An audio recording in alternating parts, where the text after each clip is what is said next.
नमस्ते दोस्तों, classic books bye audio पिटारा में आपका स्वागत है। बेहतरीन ऑडियो बुक सुनने के लिए हमारा चैनल सब्सक्राइब करें और बेल आइकन दबाना ना भूलें ताकि आपको हर अपडेट मिलता रहे। ऑडियो पिटारा सुनना जरूरी है। सृष्टि तत्व का जो अनजाना व्यापार है, उसके संबंध में विजया ने बड़े बड़े पंडितों से अनेक चर्चाएं सुनी हैं, लेकिन उसका जो अंश जाना हुआ है वो कहाँ आरंभ हुआ, उसका कार्य क्या है, कैसी आकृति प्रकृति है, इतिहास क्या है, ऐसी दृढ़ और स्पष्ट भाषा में कहते हुए उसने कभी सुना है उसे याद नहीं। जिस यंत्र को अभी टूटा कहकर मजाक कर रही थी, उसी की सहायता से कैसे कैसे अपूर्व और अद्भुत व्यापार उसे दिखाई दिए। उस दुर्बल और पागल जैसे व्यक्ति ने डॉक्टरी पास की है, उसे विश्वास नहीं होता। यही नहीं, जीवाणुओं के संबंध में उसके ज्ञान की गहराई, विश्वास की दृढ़ता और याद रखने की असाधारण सामर्थ्य को जानकर वो चकित रह गई। उसने ये भी देखा कि साधारण मनुष्य की तरह उसे नाराज कर देना कितना आसान है। वो मुंह ताकती उसकी बातें सुन रही थी और उसके त्याग, सीधेपन, भद्रता की बात सोचकर प्यार, श्रद्धा और भक्ति से विभोर हो रही थी। नरेंद्र ने कहा, आप कुछ भी नहीं सुन रही हैं? सुन तो रही हूं। क्या सुन रही हैं बताइए? क्या एक ही दिन में सब कुछ सीख लिया जाता है? नहीं, आप कुछ नहीं सीख सकेंगी। आपके जैसा नासमझ व्यक्ति मैंने इस जन्म में नहीं देखा। एक दिन में आदमी शायद सब कुछ सीख सकता है। क्या आपने भी एक ही दिन में सीख लिया था? नरेंद्र हंस पड़ा। आप तो 100 वर्ष में भी नहीं सीख सकेंगी, और फिर ये सब सिखाएगा कौन? विजया ने होठ दबाकर हंसते हुए कहा, आप? नहीं तो ये टूटा हुआ यंत्र लेगा कौन? नरेंद्र ने गंभीर होकर कहा, आपको ना तो इसे लेने की जरूरत है और ना ही मैं सिखा सकूंगा। तो फिर चित्र बनाना सिखा दीजिए, वो तो सीख सकूंगी। वो भी नहीं सीख सकेंगी। जिसे देखते देखते मनुष्य को नहाने खाने को भी सुध नहीं रहती। जब आप उसी में मन नहीं लगा सकी तो चित्र बनाने में कैसे मन लगा पाएंगी? फिर चित्र बनाना भी नहीं सीख सकूंगी? नहीं। विजया ने बनावटी गंभीरता से कहा, कुछ भी ना सीख पाने पर तो सिर में सींग निकल आएंगे। उसके चेहरे के भाव और उसकी बात से नरेंद्र फिर हंस पड़ा। बोला, आपके लिए यही उचित दंड होगा। विजया ने मुंह फेर कर हंसी छिपाकर कहा, जरूर। ये क्यों नहीं कहते कि आप में सिखाने की क्षमता नहीं है? लेकिन नौकर चाकर क्या कर रहे हैं? अभी तक रोशनी क्यों नहीं की? आप जरा बैठिए, मैं दिया जलाने को कह आऊं। यह कहकर वो तेजी से उठी। उसने दरवाजे का पर्दा हटाया ही था कि अचानक इस तरह रुक गई जैसे भूत दिखाई दे गया हो। सामने ही बैठक के कमरे में 2 कुर्सियों पर दखल जमाए पिता पुत्र यानी कि रास बिहारी और विलास बिहारी बैठे हैं। विलास के मुंह पर जैसे किसी ने काली स्याही फेर दी थी। विजया ने अपने आप को संभाल कर आगे बढ़कर पूछा, आप कब आए हैं काका जी?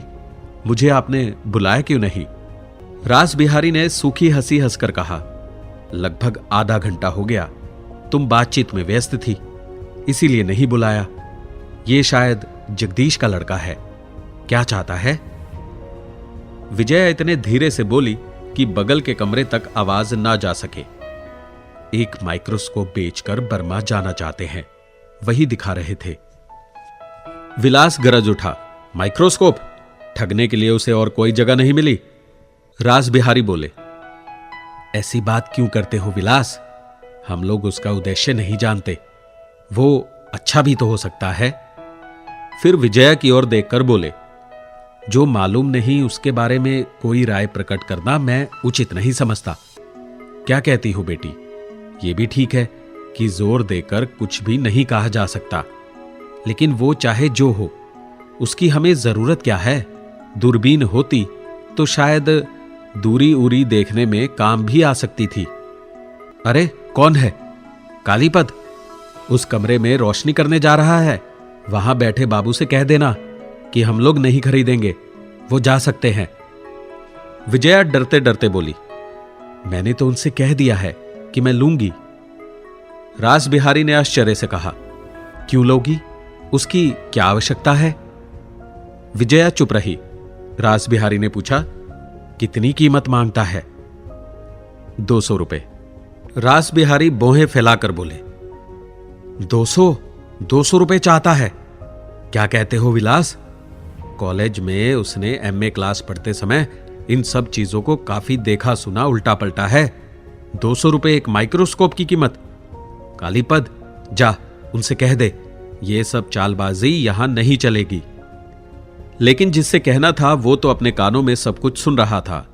कालीपद को जाते देख विजया ने शांत और दृढ़ स्वर में कहा, तुम सिर्फ रोशनी करके चले आओ, जो कुछ कहना है मैं खुद कह लूंगी।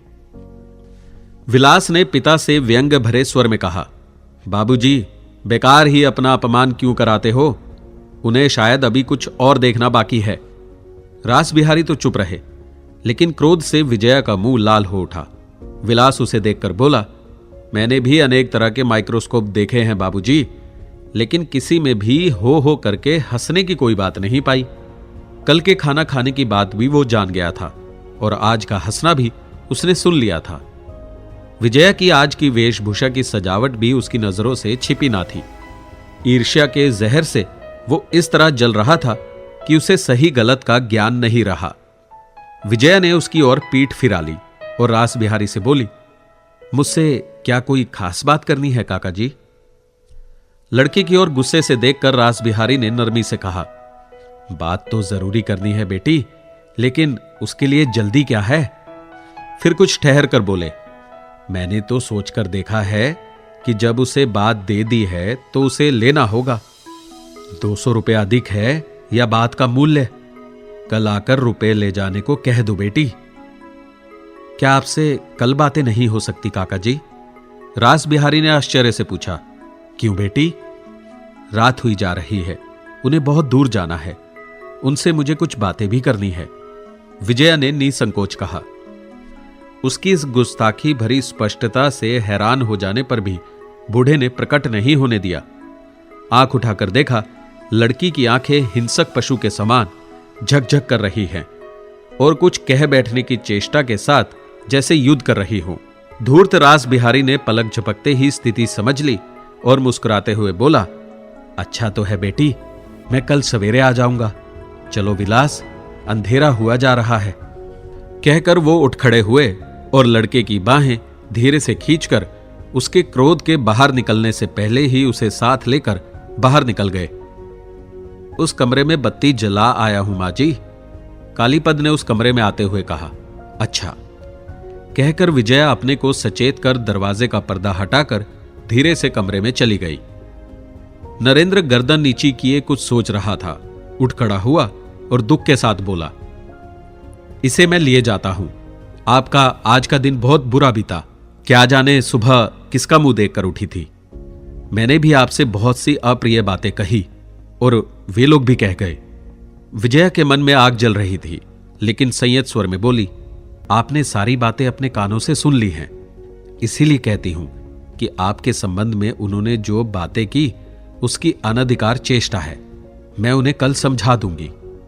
अतिथि के अपमान से उसे कैसी चोट पहुंची है नरेंद्र समझ गया। शांत स्वर में बोला, आवश्यकता क्या है?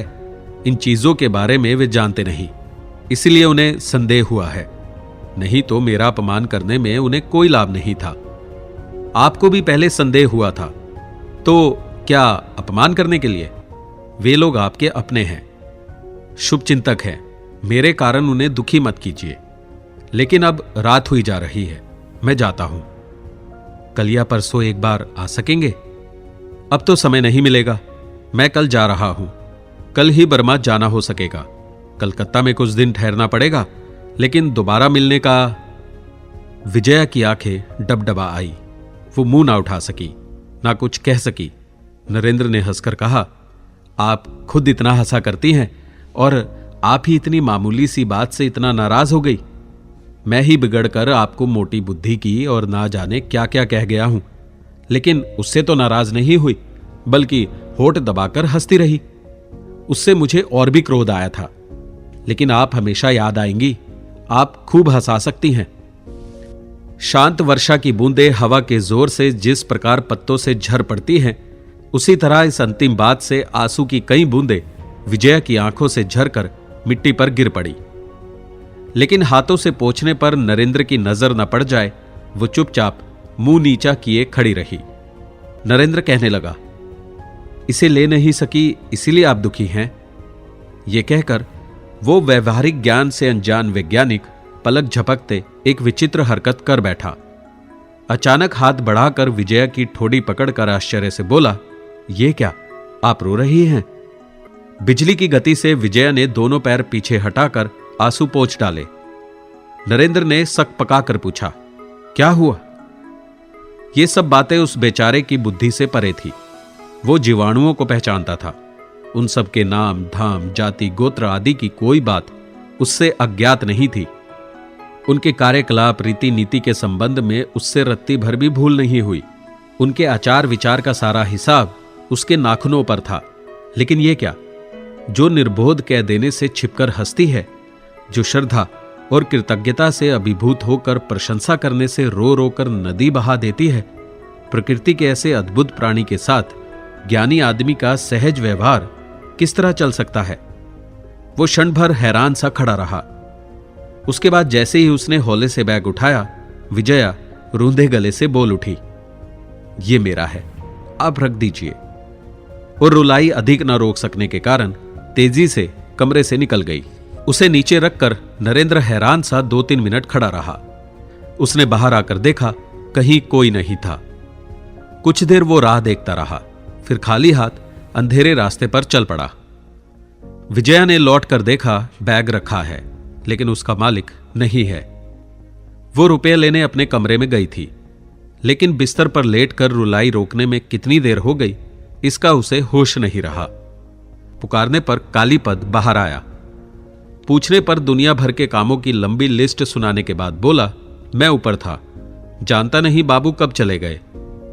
दरबान कन्हैया सिंह ने आकर कहा, मैं अरहर की दाल चूल्हे से उतारकर रोटियां बना रहा था।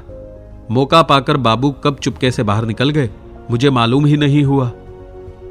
गांव में ब्रह्म मंदिर की स्थापना का शुभ दिन नजदीक आ गया। एक एक करके अतिथि आने लगे। केवल कलकत्ता से ही नहीं, आसपास से भी 2-4 व्यक्ति अपनी पत्नी के साथ आ पहुंचे। कल वही शुभ दिन है। आज शाम को रास बिहारी ने अपने निवास पर एक प्रीति भोज का आयोजन किया है। निमंत्रित व्यक्तियों के बीच बैठकर रास बिहारी अपनी पकी दाढ़ी पर हाथ फेरकर अपने बाल्य बंधु स्वर्गवासी वनमाली का उल्लेख करते हुए गंभीर स्वर में कहने लगे, भगवान ने उन्हें असमय बुला लिया।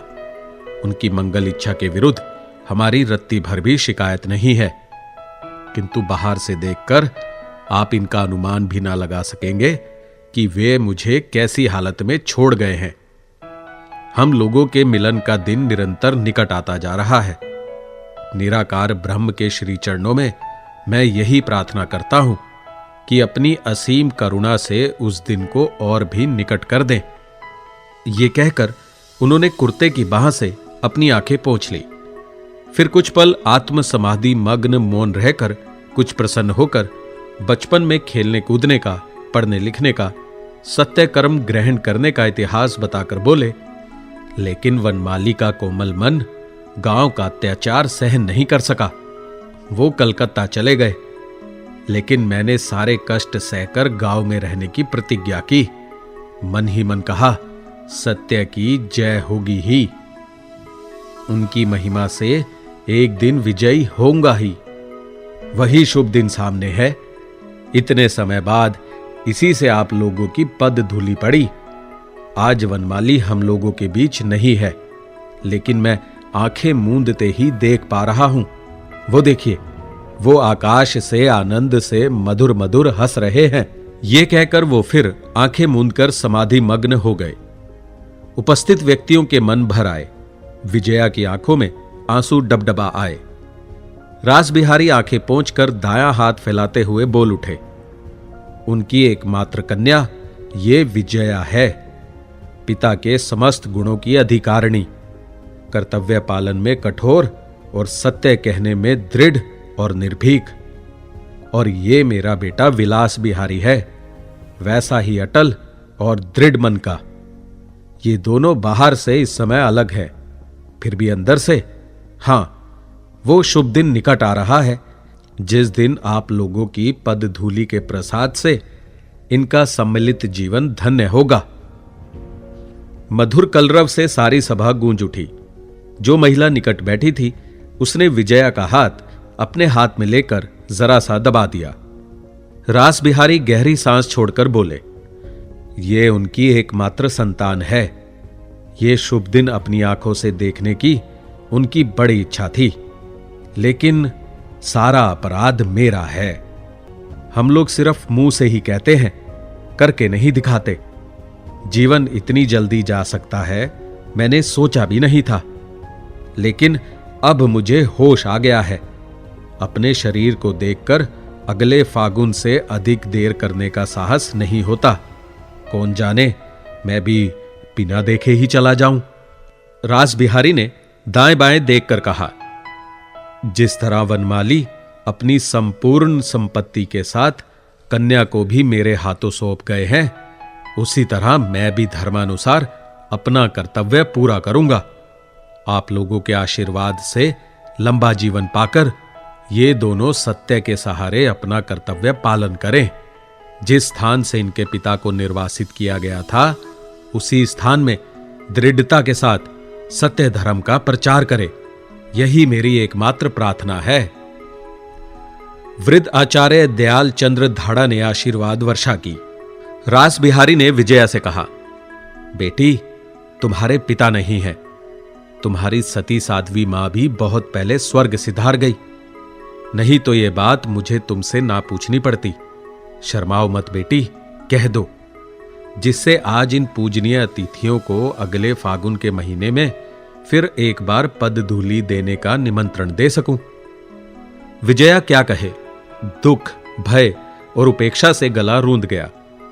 मुंह नीचे किए चुपचाप बैठी रही। रास बिहारी ने क्षण भर प्रतीक्षा करके हंसते हुए कहा, दीर्घ जीवी रहो बेटी, अब तुम्हें कुछ नहीं कहना होगा, हम लोग सब समझ गए हैं। इसके बाद वो खड़े होकर दोनों हाथ जोड़कर बोले, मैं अगले फागुन में एक बार फिर आप लोगों की पद धूलि की भीख मांगता हूं। सभी लोग सहमति प्रकट करने लगे। विजया और अधिक ना सह सकने के कारण रूंधे गले से बोल उठी, बापू की मृत्यु के 1 वर्ष के अंदर ही। गला भराने के कारण बात पूरी ना हो सकी। रास बिहारी पलक मारते मामला समझकर दुख भरे स्वर में बोल उठे, ठीक कहती हो बेटी, ये तो मुझे याद नहीं था, लेकिन तुम तो मेरी मां हो ना बेटी, इसी से इस बूढ़े बेटे की गलती तुमने पकड़ ली। विजया ने चुपचाप आंचल से आंखें पोंछ ली। रास बिहारी ने देख लिया, लंबी सांस छोड़कर बोले, सब कुछ उन्हीं की इच्छा है, लेकिन उसके लिए भी तो अधिक देर नहीं है। अगले बैसाख में ही यह शुभ कार्य संपन्न होगा। विलास बिहारी, रात हुई जा रही है, कल सुबह से तो कार्यों की सीमा नहीं रहेगी। भोजन का आयोजन नहीं, नौकरों के भरोसे छोड़ना ठीक नहीं है। तुम खुद जाओ, चलो मैं भी चलूं। कहते कहते वो लड़के के पीछे अंदर चले गए। प्रीति भोज संपन्न हो गया। काफी आयोजन किया था, कोई कमी नहीं रहने पाई। रात को लगभग 12 बज रहे होंगे। एक खंबे की आड़ में अंधेरे में विजया अकेले खड़ी पालकी की प्रतीक्षा कर रही थी। रास बिहारी उसे खोजकर चौंक पड़े, यहां अकेले क्यों खड़ी हो बेटी? चलो चलो घर में बैठो। नहीं काका जी, मैं ठीक खड़ी हूं, लेकिन सर्दी लग जाएगी। नहीं लगेगी। रास बिहारी पास आकर घर की लक्ष्मी आदि कहकर आशीर्वाद देने लगे। विजया पत्थर की मूर्ति की तरह चुपचाप प्यार का सारा नाटक सहन करती रही। अचानक उन्हें एक बात याद आ गई। बोले, तुम्हें बताना भूल गया बेटी, माइक्रोस्कोप की कीमत दे दी है। 8-10 दिन हो गए, नरेंद्र उस दिन के बाद आया ही नहीं। विजया के ये दिन किस तरह कटे हैं वही जानती है। उसने बुआ के घर की दूरी तो जान ली थी, लेकिन गांव का नाम नहीं पूछ पाई थी। ये भूल तपे बर्छे की तरह उसे हर पल बेधती रही थी। रास बिहारी की बात से चकित होकर बोली, कब? रास बिहारी जरा सोचकर बोले, शायद दूसरे ही दिन दी होगी। सुना कि तुमने उसे खरीदने की इच्छा से रख लिया है। बात जब दी जा चुकी तब ठगाई हो या कुछ भी हो, रुपए दे दिए। देखा उस बेचारे को बड़ी जरूरत है, रुपए मिलते ही चला गया। जाकर जीविका का कुछ ना कुछ उपाय करेगा। पराया तो नहीं है बेटी, वो भी तो एक मित्र का लड़का है। रुपए पाते ही चला जाएगा। तुम्हारा देना भी देना है और मेरा देना भी देना है, इसलिए मैंने उससे उसी समय दे दिए। उसका धर्म उसके साथ है। 10 रुपए अधिक भी गए हों तो ले जाए। विजया की जीभ मानो मुंह में ही जकड़ गई। फिर कोशिश करके पूछा, उन्हें रुपए कहां दिए? रास बिहारी पता नहीं कैसे प्रश्न को बिल्कुल कुछ और ही समझकर चौंक उठा। नहीं नहीं, कहती क्या हो? रुपए 2 बार ले गया क्या? लेकिन कैसे? ऐसे तो उसका मुंह देखकर लगा नहीं। लोगों की बातों पर विश्वास करके ठगते ठगाते ही तो मैंने अपनी दाढ़ी पका डाली है। 200 रुपए और गए, वे रुपए मैं दे दूंगा। हमेशा इसी प्रकार दंड सहते सहते कंधे कड़े पड़ गए हैं बेटी। विजया और अधिक ना सह सकने के कारण रूखे स्वर में बोली, आप व्यर्थ डर रहे हैं काका जी। 2 बार रुपए ले जाने वाले आदमी नहीं है वे। बिना खाए पिए भले ही मर जाना पड़े, लेकिन मुलाकात कहां हुई? रुपए कब दिए? रास बिहारी ने संतुष्ट होकर लंबी सांस छोड़कर कहा, चलो जान बची। रुपए भी तो कम नहीं थे, 200 थे। वो जाने के लिए बहुत उतावला था। फिर अचानक कुछ देखकर बोले, कौन खड़ा है? विलास? अरे पालकी का क्या हुआ? सर्दी जो लग रही है। जो काम मैं ना देखूंगा क्या वो होगा ही नहीं?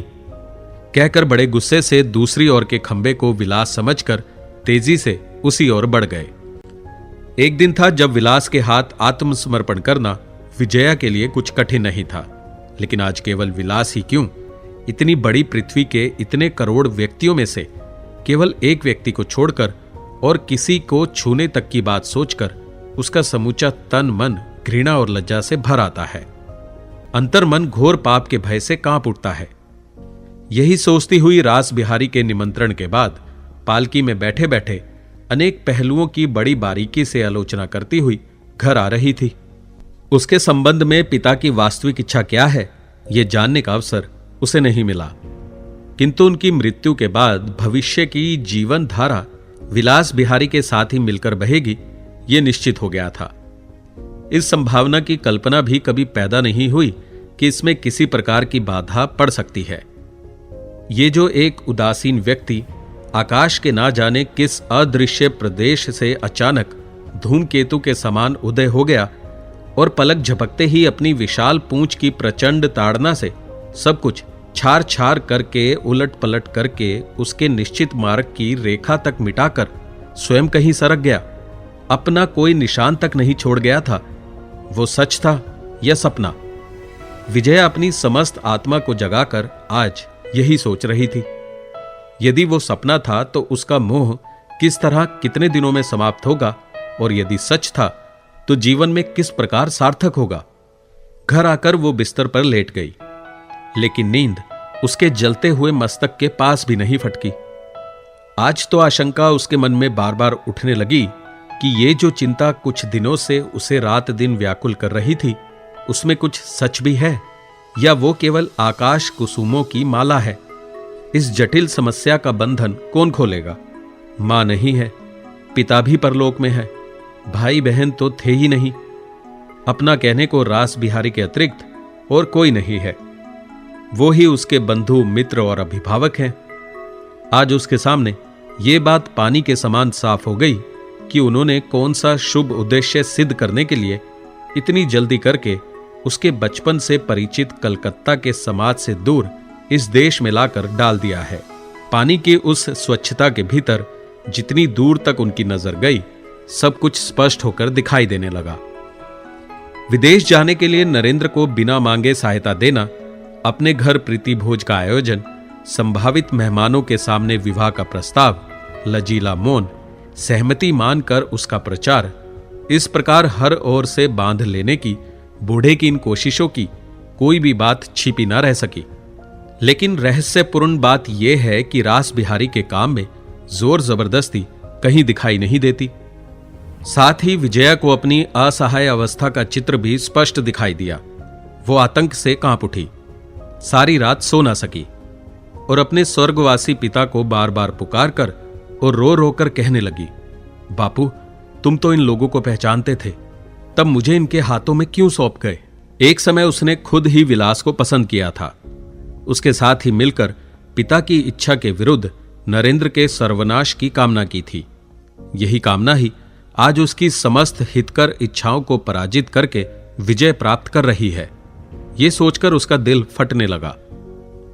दूसरे दिन परेश की मां की पुकार से जब विजया की नींद खुली, काफी दिन चढ़ाया था।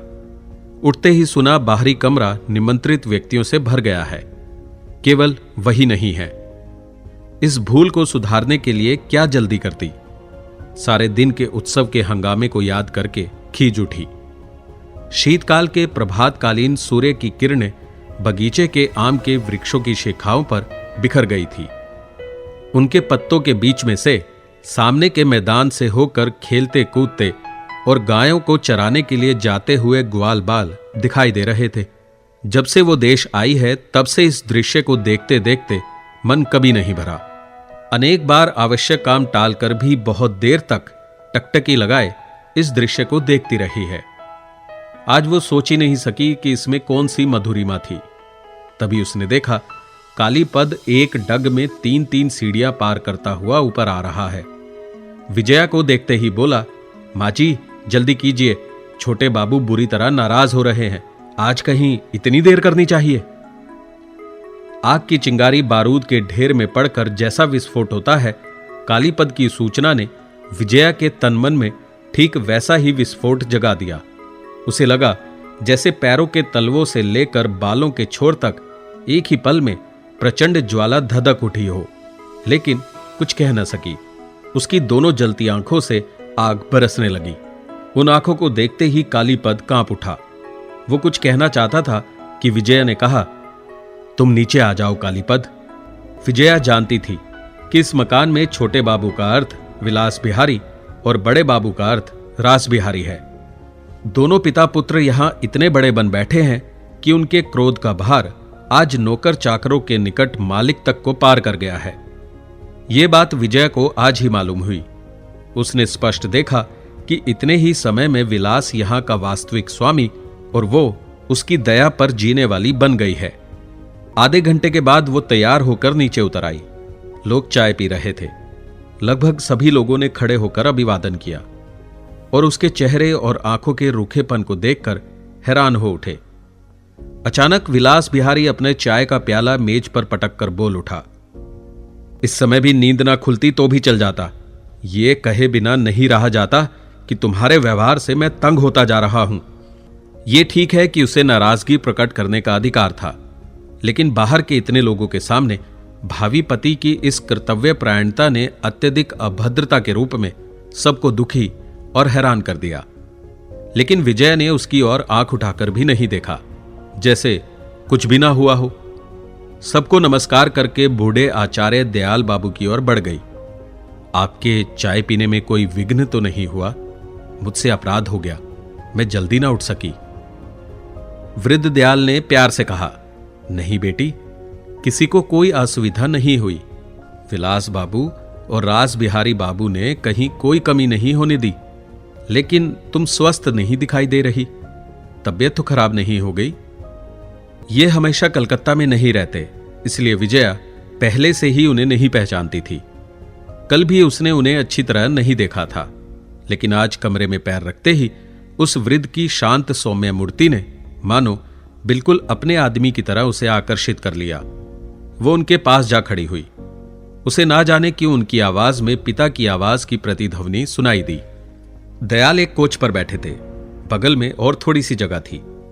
उसी ओर इशारा करके बोले, खड़ी क्यों हो, यहां बैठो बेटी, तबीयत तो खराब नहीं हो गई। विजया बैठ गई। उत्तर ना देकर दूसरी ओर देखने लगी। आंसुओं का रोकना पल पल कठिन होता जा रहा था। वृद्ध ने फिर वही प्रश्न किया। उत्तर में विजया ने सिर हिलाकर ना कहती। रूंधे गले का ये संक्षिप्त उत्तर वृद्ध से छिपा नहीं रहा। क्षण भर के लिए चुप रहकर मामला समझकर मन ही मन कुछ हंसे। जो इस मकान के मालिक के स्थान पर पहले से ही दखल जमा बैठा है, वो यदि अपनी भावी पत्नी से कड़वी बातें करता है तो अनाड़ियों को वे चाहे जैसी रूखी मालूम दे, लेकिन जो ज्ञानी वृद्ध लोग यौवन का इतिहास पढ़ चुके हैं, वे यदि मन ही मन हंसे तो उन्हें दोष नहीं दिया जा सकता। वृद्ध अपने पास बैठा अभिमानिनी को सचेत होने का समय देने के लिए खुद ही धीरे धीरे बातें करने लगा। इतनी थोड़ी उम्र में सत्य धर्म के प्रति उन लोगों की अडिग निष्ठा और प्रतिष्ठा की भरपूर प्रशंसा करके अंत में बोले, भगवान के आशीर्वाद से तुम लोगों के महान उद्देश्य की दिनों दिन प्रगति हो। लेकिन बेटी, जिस मंदिर की तुमने अपने गांव में प्रतिष्ठा की है, उसे बनाए रखने के लिए तुम लोगों को अनर्थक परिश्रम और बहुत स्वार्थ त्याग करना पड़ेगा। मैं स्वयं भी गवई गांव में रहता हूं। मैंने अच्छी तरह देख लिया है कि ये कभी गवई गांव का रस खींचकर भी जैसे जीवित नहीं रह सकता। इसलिए मुझे लगता है अगर उसे सचमुच जीवित रख सको बेटी, तो इस देश में सचमुच एक बहुत बड़ी समस्या हल हो जाए। मैं सोच ही नहीं पा रहा हूं कि तुम लोगों के इस प्रयास को क्या कहकर आशीर्वाद दूं। विजया के जी में आया, कह दे कि इस मंदिर प्रतिष्ठा में मुझे कोई संस्कार नहीं है, इसमें रत्ती भर भी सार्थकता दिखाई नहीं देती। लेकिन इसे दबाकर कोमल स्वर से पूछा, आप ये क्यों कह रहे हैं कि एक जटिल समस्या का समाधान हो जाएगा? मेरा आंतरिक विश्वास है कि बंगाल के गांव में फैले करोड़ों बुरे संस्कारों से केवल हमारा धर्म ही मुक्ति दिला सकता है। लेकिन यह भी जानता हूं कि जिसका जहां स्थान नहीं है, प्रयोजन नहीं है, वहां वो बचता नहीं है। लेकिन परिश्रम और कोशिशों से अगर एक को भी बचाया जा सके तो क्या इससे भारी आशा नहीं पैदा होगी? अपने बंगाली घरों के गुण दोष की बात तुम स्वयं भी तो कम नहीं जानती बेटी। इन सब के विषय में अच्छी तरह गहराई से सोच कर देखो। विजया और प्रश्न न करके सोचने लगी। अपने देश के कल्याण की कामना उसमें स्वभाव से ही थी। आचार्य की अंतिम बात से उसका यह स्वभाव फिर से जाग उठा। मंदिर प्रतिष्ठा के नाम पर भारी नाम कमाने की आड़ में ही विलास उसके दिल के मर्म स्थानों पर बार बार आघात कर रहा था। वो वेदना से छटपटा रही थी, फिर भी प्रतिघात करने का कोई उपाय नहीं था। इसलिए उसका संपूर्ण मन इन सारे मामले के विरुद्ध क्रोध और द्वेष से अंधा हो उठा था। लेकिन जब दयाल ने शांत और प्यार भरी वाणी के आह्वान से विलास की चेष्टा की इस विशेष दिशा की ओर आंख खोलकर देखने के लिए अनुरोध किया, तब उसे लगा जैसे उसे भ्रम हो रहा है। विलास वास्तव में क्रूर और हृदयहीन नहीं है। उसकी कठोरता धर्म के प्रति प्रबल अनुरक्ति को ही प्रकट करती है। इस धर्म के विस्तार पर देश का इतना अधिक कल्याण निर्भर है, यह जानकर उसका मन विलास को क्षमा किए बिना न रह सका। मन ही मन कहने लगी, संसार में जो लोग बड़े काम करने के लिए आते हैं, उनका व्यवहार हम जैसे सामान्य लोगों के साथ भले ही पूर्ण रूप से ना मिले, लेकिन उन्हें दोष देना अनुचित है, बल्कि अन्याय है, और अन्याय को न्याय समझकर मैं किसी तरह आश्रय ना दे सकूंगी। फिर एक एक कर लोग उठने लगे। विजया भी उठकर खड़ी हो गई। रास बिहारी ने लड़के को अलग बुलाकर कुछ कहा। लड़का जैसे इसी अवसर की प्रतीक्षा ही कर रहा था। विजया के पास आकर बोला, तुम्हारी तबीयत क्या सुबह से अच्छी नहीं है विजया? आधे घंटे पहले इस प्रश्न की उपेक्षा करके कुछ भी कह देती, लेकिन इस समय सहज स्वर में बोली, नहीं, अच्छी ही हूं। रात को नींद नहीं आई, इसलिए शायद कुछ अस्वस्थ दिखाई दे रही हूं। विलास का चेहरा खुशी से चमक उठा। अपने स्वाभाविक कर्कश स्वर को नर्म बनाकर बोला, तो फिर अब तुम धूप में ना निकलना, जल्दी ही नहा धोकर भोजन करके थोड़ी देर सो लेने की कोशिश करना। ऋतु परिवर्तन का समय अच्छा नहीं होता, कहीं तबीयत खराब ना हो जाए। ये कहकर और चेहरे से उत्कंठा व्यक्त करके ऐसा लगा जैसे अपने व्यवहार के लिए क्षमा मांगने जा रहा है, लेकिन ये बात उसके स्वभाव में थी ही नहीं। इसीलिए कुछ और ना कहकर मेहमानों के साथ बाहर निकल गया। जितनी दूर दिखाई पड़ा, विजया उसकी ओर देखती रही। फिर एक लंबी सांस लेकर धीरे धीरे ऊपर कमरे में चली गई। कुछ समय से जो पीड़ा उसे हर समय व्याकुल किए रहती थी, उसका कहीं पता ही नहीं था। शाम को मंदिर की प्रतिष्ठा रीति अनुसार संपन्न हो गई। भीतर के एक विशिष्ट स्थान में 2 अच्छी कुर्सियां पास पास रखी गई थी। उनमें से एक पर अब विजया को बड़े समारोह सहित बिठाया गया। तब बराबर वाली कुर्सी किसके द्वारा भरी जाने की प्रतीक्षा कर रही है, यह समझने में देर नहीं लगी। पल भर के लिए विजया के मन में आग जल उठी, लेकिन जब विलास उस कुर्सी पर आ बैठा तो उसे शांत होने में अधिक समय नहीं लगा। ब्रह्म मंदिर के समारोह समाप्त होने पर कहीं लोगों की दृष्टि हट न जाए, उस आशंका से विलास बिहारी उत्सव का सिलसिला समाप्त ही नहीं करना चाहता था। लेकिन जो लोग आए थे उनके घर द्वार थे, कामकाज था। दूसरे के खर्च पर आनंद मनाते रहने से काम नहीं चल सकता था, इसलिए एक दिन उत्सव समाप्त करना ही पड़ा। बूढ़े रास बिहारी छोटी सी स्पीच देकर अंत में बोले, जिनकी असीम कृपा से हम लोग मूर्ति पूजा के घोर अंधकार से निकलकर प्रकाश में आ सके हैं, उन्हीं एकमेव द्वितीयम निराकार पर ब्रह्म के चरण कमलों में ये मंदिर जिन लोगों ने उत्सर्ग किया है, उनका कल्याण हो। मैं समूचे अंतःकरण से प्रार्थना करता हूं कि निकट भविष्य में वे दोनों निर्मल नवीन जीवन के लिए चिरकाल के लिए सम्मिलित हों, और ये शुभ मुहूर्त देखने के लिए भगवान हम सब लोगों को रखे। फिर उन्होंने दोनों नवीन जीवों की ओर देखकर कहा, बेटी विजया, विलास, इन सबको प्रणाम करो। आप लोग भी हमारी संतानों को आशीर्वाद दें। विजया और विलास ने पृथ्वी पर सिर टेक कर बड़े ब्राह्मणों को प्रणाम किया। उन्होंने आशीर्वाद दिया। इसके बाद सभा भंग हो गई। शाम के बाद जब विजया घर पहुंची, उनके मन में कोई विरोध, कोई चंचलता नहीं थी।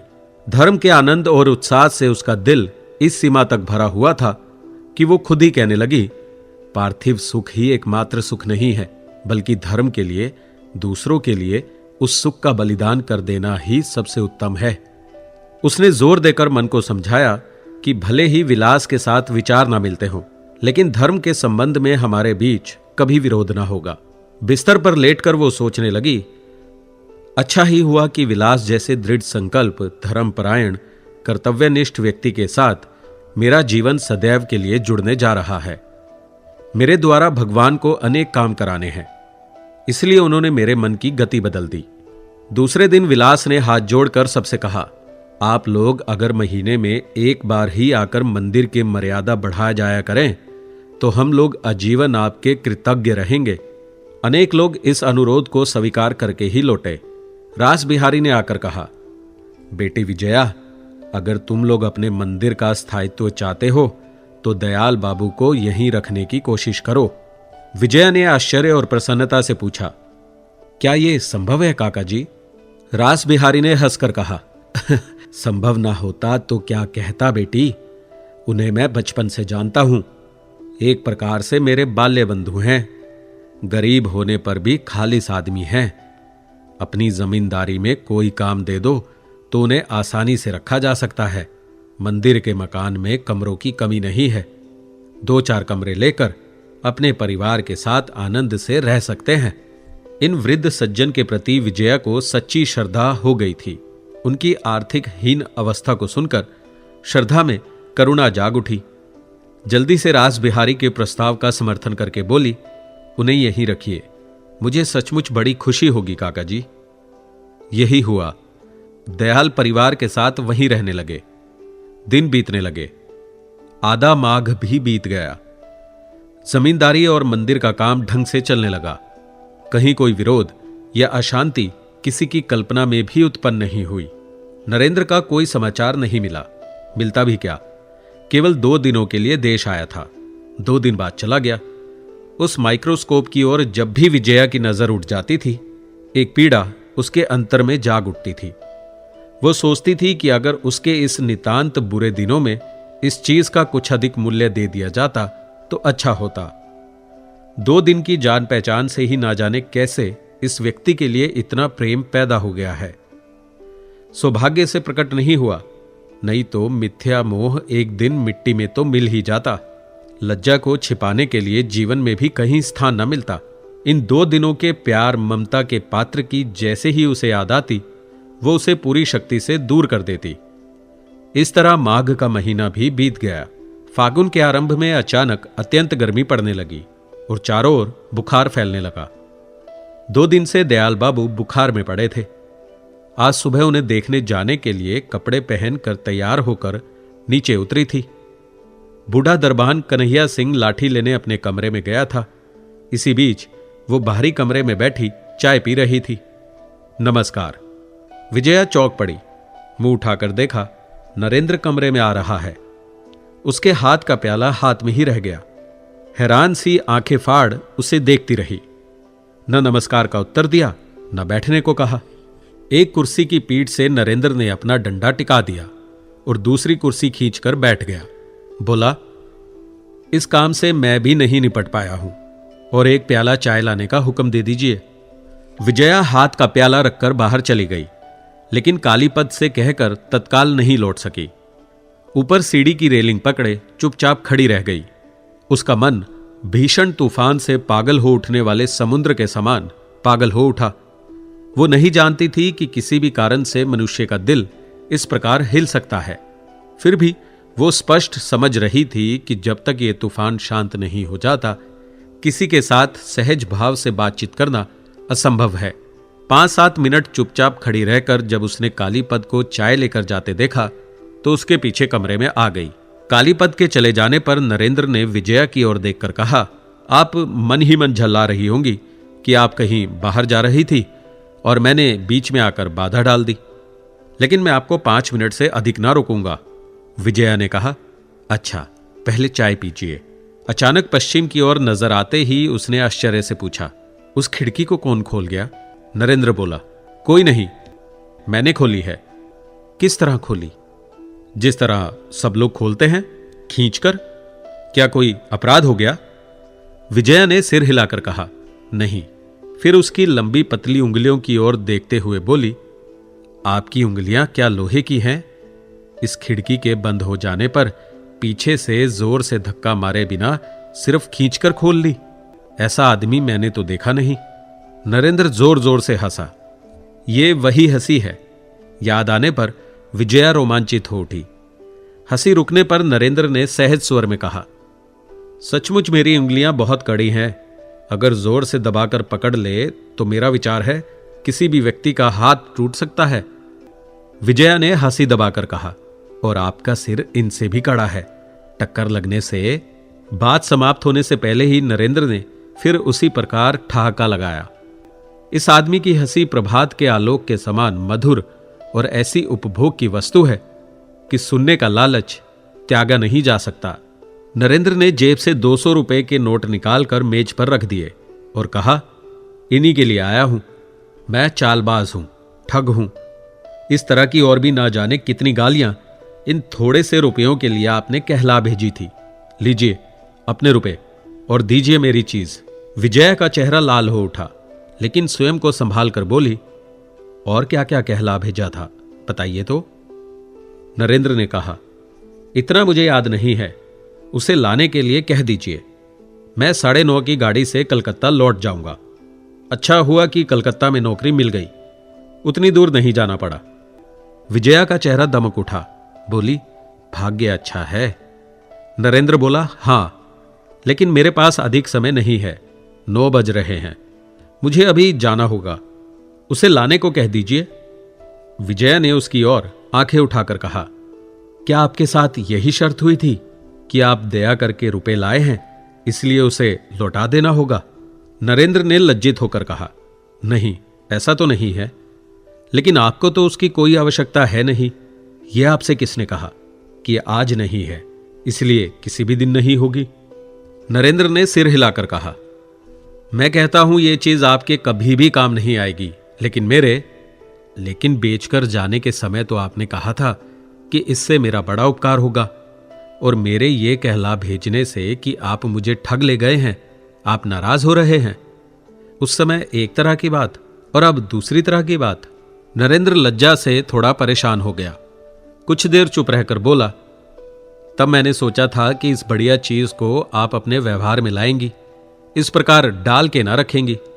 अच्छा, आप तो चीज गिरवी रखकर भी रुपया उधार देती हैं, तब क्यों ना इसे भी ऐसा ही समझ लीजिए। मैं इन रुपयों का ब्याज देता हूं। विजया ने पूछा, कितना ब्याज दीजिएगा? जो भी उचित ब्याज हो मैं देने को तैयार हूं। विजया ने गर्दन हिलाकर कहा, लेकिन मैं तैयार नहीं हूं। कलकत्ता में जांच करवा कर देखा है, इसे मैं आसानी से 400 में बेच सकती हूं। नरेंद्र ने सीधे खड़े होकर कहा, तो फिर यही कीजिए, मुझे आवश्यकता नहीं। जो 200 रुपए में 400 चाहता है उससे मैं कुछ भी नहीं कहना चाहता। विजया ने मुंह नीचा करके हंसी दबाकर मुंह ऊपर उठाया। उसे लगा केवल इस व्यक्ति को छोड़कर और किसी के भी सामने अपने मन के भाव नहीं छिपा सकती, लेकिन उस और नरेंद्र की नजर ही नहीं थी। तेजी में बोला, अगर पहले से जानता कि आप ऐसी हैं तो मैं कभी ना आता। विजया ने भले आदमी की तरह कहा, कर्ज की अदायगी में जब मैंने आपका सब कुछ हड़प लिया तब भी नहीं जाना, क्योंकि उसमें आपका हाथ नहीं था। यह काम मेरे और आपके पिता कर गए थे। उसके लिए हम में से कोई अपराधी नहीं है। अच्छा, अब मैं चला। खाकर नहीं जाइएगा? नहीं, खाने के लिए नहीं आया। विजया ने शांत भाव से पूछा, आप तो डॉक्टर हैं, आप हाथ देखना जानते हैं? इस बार उसके होठों में हंसी की रेखा पकड़ाई दे गई। नरेंद्र क्रोध से जल उठा। क्या मैं आपके उपहास का पात्र हूं? रुपए आपके ढेरों हो सकते हैं, लेकिन उनके बल पर किसी को यह अधिकार नहीं मिल जाता। आप जरा हिसाब से बात कीजिए। कहकर उसने डंडा उठा लिया। विजया ने कहा, नहीं तो आपके शरीर में शक्ति है और हाथ में डंडा, यही ना? नरेंद्र डंडा फेंक कर हताश भाव से बैठ गया और बोला, छी छी, आपके जो मुंह में आता है कह देती हैं। आपसे मैं नहीं जीत सकता। देखिए, इस बात को याद रखिएगा। कहकर अपने को और अधिक संभाल पाने के कारण हंसी दबाती हुई वो तेजी से चल पड़ी। सूने कमरे में नरेंद्र बैठा रहा। फिर डंडा उठाकर ज्यों ही उठकर खड़ा हुआ, विजया ने आकर कहा, आपके ही कारण मुझे इतनी देर हो गई, इसलिए आप अब नहीं जा सकेंगे। आप हाथ देखना जानते हैं, चलिए मेरे साथ। नरेंद्र ने जाने की बात पर विश्वास नहीं किया, फिर भी पूछा, हाथ देखने कहां जाना होगा? उसकी ओर देखकर विजया ने गंभीर होकर कहा, यहां अच्छे डॉक्टर नहीं हैं। हम लोगों के जो नए आचार्य हैं उन पर मेरी अनंत श्रद्धा है। आज 2 दिन से उन्हें बुखार आ रहा है। चलिए एक बार देख आइए। अच्छा चलिए, विजया ने कहा। तो जरा रुकिए, उस लड़के परेश को तो आप जानते हैं, परसों से उसे भी बुखार है। मैंने उसे उसकी मां से यहां ले आने को कह दिया है। तभी परेश की मां लड़के को आगे करके दरवाजे के पास आ खड़ी हुई। नरेंद्र ने उस पर एक पल नजर डालकर कहा, अपने लड़के को ले जाओ, मैंने उसे देख लिया। लड़के की मां और विजया दोनों हैरान हो गए। मां ने विनती भरे स्वर में कहा, सारे शरीर में भयानक दर्द है बाबू, नाड़ी देखकर कोई दवाई ववाई दे देते। दर्द मैं समझता हूं भाई, अपने बच्चे को घर ले जाओ, हवा ववा मत लगने देना, दवाई मैं भेजे देता हूं। मां कुछ दुखी होकर लड़के को लेकर चली गई। तब नरेंद्र ने विजया के चेहरे की ओर देखा और कहा, इस ओर चेचक बहुत फैली है और इस लड़के के मुंह पर चेचक के निशान साफ साफ दिखाई दे रहे हैं। जरा सावधानी से रखने को कह दीजिएगा। विजया का मुंह काला पड़ गया। चेचक? चेचक क्यों होगी? नरेंद्र ने कहा, क्यों होगी ये लंबी कथा है, लेकिन हुई है। आज अच्छी तरह दिखाई नहीं पड़ेगी, लेकिन कल देखते ही जान लेंगे। मुझे लगता है आपको आचार्य महाशय को भी देखने की अब विशेष आवश्यकता नहीं है। उनके रोग का भी शायद कल तक ठीक पता लग जाएगा। भय से विजया का सारा शरीर सनसना उठा। वो असहाय और बेजान सी कुर्सी पर टिककर बैठ गई। मुझे भी चेचक निश्चय ही निकलेगी नरेंद्र बाबू। मुझे भी कल रात को बुखार आया था। मेरे शरीर में भी भयानक पीड़ा हो रही है। नरेंद्र हंसकर बोला, पीड़ा भयानक नहीं है, भयानक है आपका रूप। अगर बुखार आ भी गया तो क्या होता है, आसपास चेचक दिखाई दे रही है, इसलिए गांव भर के सब लोगों को चेचक निकल आएगी, इसका ये तो मतलब नहीं। विजया की दोनों आंखें छलछला उठी। निकल आई तो मेरी देखभाल कौन करेगा? मेरा कौन है? नरेंद्र ने हंसकर कहा, देखभाल करने वाले बहुत मिल जाएंगे, उसकी चिंता नहीं है, लेकिन आपको कुछ नहीं होगा। विजया हताश होकर सिर हिलाकर बोली, ना हो तो अच्छा है, लेकिन कल रात मुझे सचमुच ही बहुत तेज बुखार हो गया था। तो भी सुबह जबरदस्ती उसे झाड़ फेर कर दयाल बाबू को देखने जा रही थी। इस समय भी मुझे थोड़ा थोड़ा बुखार है, ये देखिए। कहकर उसने दायां हाथ बढ़ा दिया। नरेंद्र ने पास जाकर उसका कोमल और शिथिल हाथ अपने शक्तिशाली हाथ में लेकर कुछ देर बाद छोड़कर कहा, आज कुछ खाइएगा नहीं, चुपचाप लेटी रहिए, कोई डर नहीं, कल परसों मैं फिर आऊंगा, आपकी कृपा। कहकर विजया आंख मूंद कर चुप हो गई। चुपचाप डंडा उठाकर जब वो कमरे से निकल गया, तब इस भयभीत नारी के चेहरे पर झांकती दया की भीख उनके शक्तिशाली पुरुष मन को बुरी तरह मथने लगी। दूसरे दिन कामों की व्यस्तता के कारण किसी भी तरह कलकत्ता नहीं छोड़ सका, लेकिन तीसरे दिन 9 बजे ही वो गांव में पहुंच गया। मकान में पांव रखते ही कालीपद ने कहा, मां जी को बहुत बुखार है बाबू, आप एक बार ऊपर चलिए। नरेंद्र जिस समय विजया के कमरे में पहुंचा, वो तेज बुखार के कारण बिस्तर पर छटपटा रही थी। एक बुजुर्ग स्त्री घूंघट से मुंह ढके सिराहने बैठी पंखे से हवा कर रही थी और आसपास ही कुर्सियों पर पिता पुत्र रास बिहारी और विलास बिहारी असामान्य गंभीर मुंह किए बैठे थे। नरेंद्र के आने से उन दोनों को रत्ती भर खुशी नहीं हुई। विलास बिहारी ने बिना किसी भूमिका के सीधे ही पूछा, आप ही तो परसों आकर चेचक का डर दिखा गए थे। बात इतनी झूठ थी कि एकदम उत्तर नहीं दिया जा सकता था, लेकिन प्रश्न सुनते ही विजया ने अपनी लाल आंखें खोलकर देखा। पहले तो जैसे वो कुछ समझ ही नहीं सकी, फिर दोनों बाहें बढ़ाकर बोली, आइए। पास ही कोई और कुर्सी ना होने के कारण नरेंद्र उसके पलंग के एक छोर पर बैठ गया। पल भर में ही विजया ने दोनों हाथों से जोर से उसका हाथ दबाकर कहा, आप कल आ जाते तो मुझे आज इतना बुखार ना होता, मैं सारे दिन राह तकती रही। नरेंद्र ठहरा डॉक्टर। उसे समझने में देर नहीं लगी कि तेज बुखार उग्र शराब के नशे की तरह अनेक आश्चर्य भरी बातें मनुष्य के अंदर से खींच लाता है, लेकिन स्वस्थ हो जाने पर उनका कोई अस्तित्व ना मुंह में ना दिल में कहीं भी नहीं रहता। लेकिन विजय की बात सुनकर पास ही बैठे पिता पुत्र के सिर के बाल क्रोध से खड़े हो गए। नरेंद्र ने सहज सांत्वना के स्वर में मुस्कुराते हुए कहा, डर क्या है, बुखार 2 दिनों में ही अच्छा हो जाएगा। विजया ने उसका हाथ एकदम दिल के ऊपर खींचकर अत्यंत करुण स्वर में कहा, लेकिन जब तक मैं अच्छी ना हो जाऊं, बोलो कि तुम तब तक कहीं नहीं जाओगे। तुम चले गए तो मैं शायद बचूंगी नहीं। उत्तर देने के लिए नरेंद्र ने मुंह खोला ही था कि 2 जोड़ी भयानक आंखों से उसकी आंखें लड़ गई। उसने देखा जिस प्रकार भूखा बाघ अत्यंत निकट के शिकार पर फांद पड़ने से पहले उसे देखता है, वे भी उसी प्रकार देख रहे थे। दोस्तों, आपको ये कहानी कैसी लगी हमें ज़रूर बताइएगा। लाइक और कमेंट कीजिए और अपने दोस्तों के साथ ये कहानी ज़रूर शेयर कीजिए। Thank you so much.